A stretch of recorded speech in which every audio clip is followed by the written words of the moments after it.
يا جدعان يا جدعان، قلنا مليون مرة ما حدش يجي على المصريين، ما بتسمعوش الكلام ليه؟ يعني انت نزلت لنا الصورة دي، نقوم احنا ردين عليك بالصورة دي، هنفضل نخش لبعض قافية بقى بالاي اي؟ اليوم هو آخر يوم لمنتخب مصر في المغرب. A few moments later. أنا أعمل إيه؟ أعمل إيه تاني؟ مبروك عليكم يا جدع. أنا اللي هلم الشنط وهروح. عشان احنا هنكسبكم 3. برضو مفيش فايدة؟ طب قول.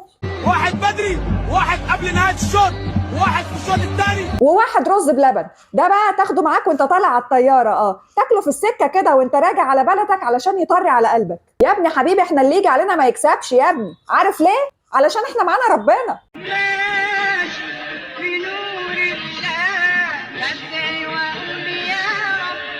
ايوه بخر بخر يا شيخ حسام بخر. لا بس بعون الله احنا لا يفرق معانا اسود ولا جمال ولا تماسيح ولا فيله ولا نسوق، اقول لك هات لنا حيوانات الغابه كلها ولا يهمنا، علشان انت نسيت حاجه مهمه قوي، لعنه الفراعنه. رقصوني يلا فرحوني يلا رقصوني فرحوني احلى ليله. لا بلاش رمسيس الثاني، كفايه عليه اللي حصل له في المتحف الكبير، الراجل هيطفش مننا كده، خلينا احنا نودعهم كده وداع يليق بيهم. الوداع آخر وداع آخر وداع. لا ده احنا في الوداع ما عندناش يا مرحمين.